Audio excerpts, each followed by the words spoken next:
देखिए, ये विपक्षी दल की एकता नहीं, ये भ्रष्टाचारियों की एकता है।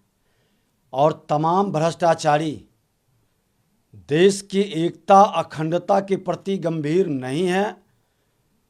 ये तुष्टीकरण की राजनीति में पूरी तरह से आज भाजपा के राष्ट्रवाद पर चोट कर रहे हैं।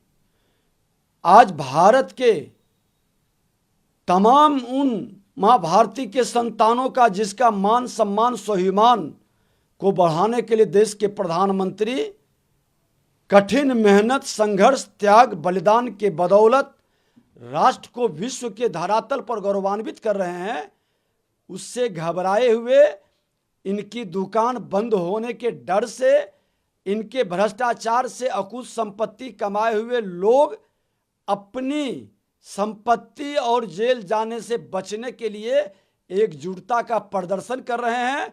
लोकतंत्र की धरती बिहार को अपवित्र कर रहे हैं। बिहार की जनता को इससे क्या मिलेगा? माननीय मुख्यमंत्री जी, आप बिहार के विकास के लिए, बिहार में नए टेक्नोलॉजी के लिए, बिहार में निवेशकों को लाने के लिए, बेरोजगारी दूर करने के लिए करते सम्मेलन तो हम भी स्वागत करते। लेकिन इन भ्रष्टाचारियों की जामात को और देश के अंदर चुन चुन कर जो अकूत संपत्ति कमाया है, जो वंशवाद, परिवारवाद, व्यक्तिवाद की राजनीति स्थापित की है, ये लोकतंत्र की धरती को आप लज्जित और कलंकित कर रहे हैं।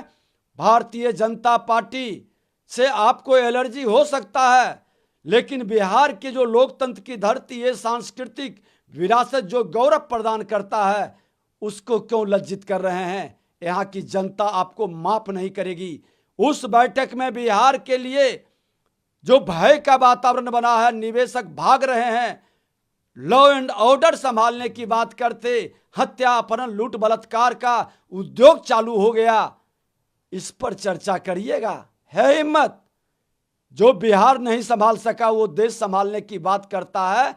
ये उन नेताओं के लिए जो दूसरे देश से इस बैठक में आने वाले हैं, उनसे भी बिहार की जनता प्रश्न करेगी।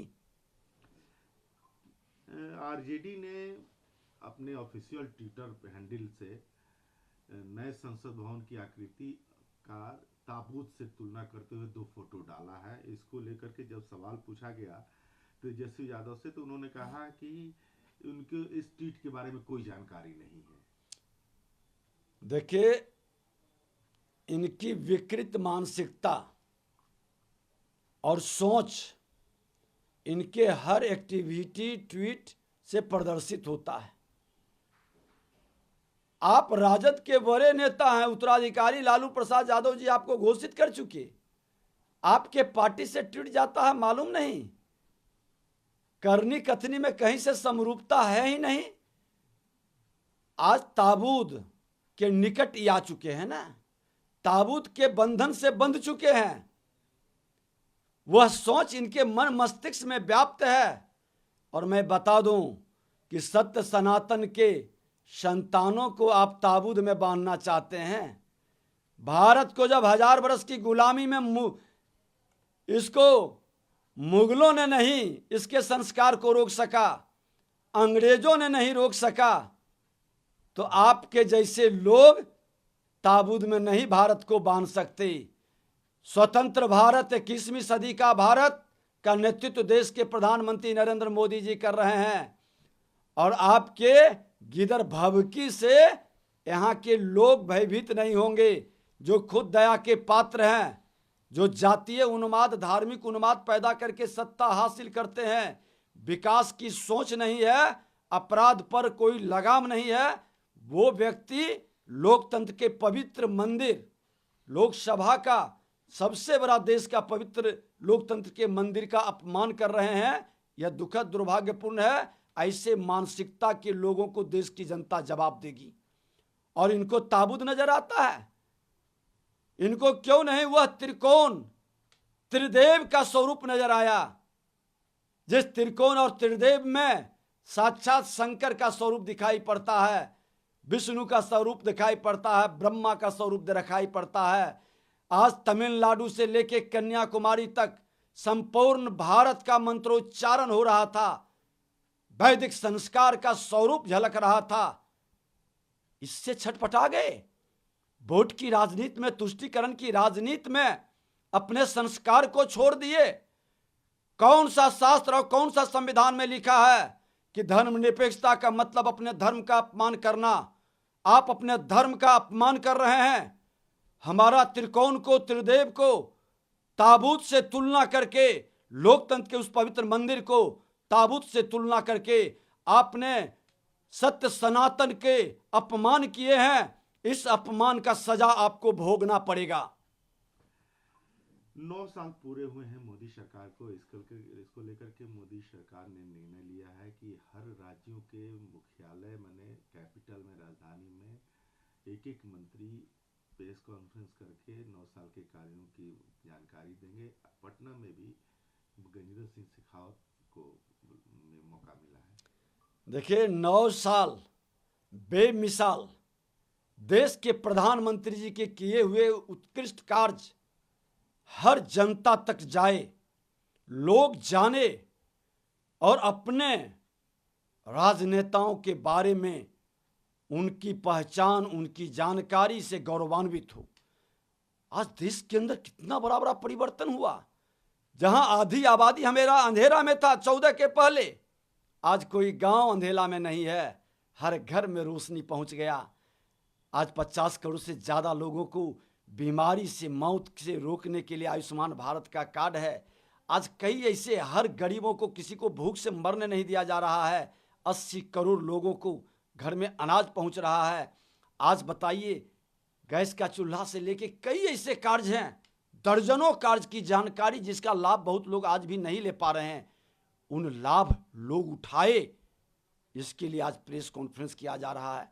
और सच तो है कि सांस्कृतिक सम्मान के साथ साथ प्रगति, विकास, डेवलपमेंट, नए टेक्नोलॉजी, पुरानी परंपरा का सम्मान और नए तकनीकी का स्वागत का एक स्वरूप भी झलक रहा है। जहां पर पूर्व प्रधानमंत्री कहते थे कि 100 रुपया में 15 रुपया पहुंचता है गांव में, आज 100 रुपया में 100 रुपया जनधन योजना में सीधे अकाउंट में जाता है। भ्रष्टाचार पर रोक लगी है, भ्रष्टाचारी परेशान है। और चाणक्य ने भी कहा था, जब जब विपक्षी में हाहाकार मचे, समझो नेतृत्व ईमानदार, चरित्रवान और राष्ट्र के हित में काम कर रहा है। आज यह नेतृत्व राष्ट्र के हित में काम कर रहा है, क्योंकि विपक्षी में हाहाकार मचा है और ये विपक्षी भ्रष्टाचारी अकूत संपत्ति का मालिक बन के डरा हुआ है।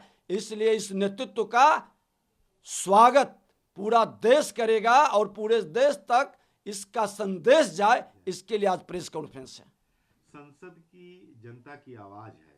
प्रधानमंत्री संसद भवन के उद्घाटन को राज्याभिषेक मान रहे हैं, राहुल गांधी ने ट्वीट करके कहा है। तो ये क्या इटली है क्या? भारत है, ये इटली नहीं है। इटली का वो देखना चाहते हैं सांस्कृतिक विरासत और स्वरूप को। ये भारत का सांस्कृतिक विरासत है, जो तमिलनाडु के दक्षिण हमारा सांस्कृतिक विरासत का, अगस्त ऋषि का, आज स्वामी कार्तिकेय का वो धरती, वो स्वरूप आज सदन के अंदर आया। बेचैन हो गए। अरे साउथ से नॉर्थ तक, कश्मीर से कन्याकुमारी तक, अगर जो वो स्वरूप सदन के अंदर दिखाई पड़ा, अपने सांस्कृतिक विरासत का सम्मान हुआ, मंत्रोच्चारण से पवित्र हुआ, नकारात्मक शक्ति को समाप्त किया, तो इस पर तो गर्व होना चाहिए। इतने दिन भारत की रोटी और यहाँ के पानी को ग्रहण करने के बाद भी विचार नहीं बदला। मुझे दुख है ऐसे मानसिकता के लोगों को कि रहते हैं देश के अंदर, सम्मान पाते हैं देश में, जीते हैं देश में, लेकिन सोच अभी भी पाश्चात्य संस्कृति का है। ये कब बदलेगा? किसी को ताबूत नजर आता है, किसी को सत्य सनातन के सांस्कृतिक विरासत से नफरत होता है। कभी टीका लगाते हैं, कभी जनेऊ पहनते हैं, लेकिन विचार नहीं बदलता है। अफसोस है, ऐसे राजनेताओं को भारत की जनता माफ नहीं करेगी। नमस्कार, मैं हूं मानक गुप्ता। अगर आपको हमारा ये वीडियो पसंद आया हो तो इसे लाइक और शेयर जरूर करें, और हां, हमें सब्सक्राइब और फॉलो करना ना भूलें। ताकि आप देश और दुनिया की कोई खबर मिस ना करें। तो जुड़े रहिए हमारे साथ और देखते रहिए News 24।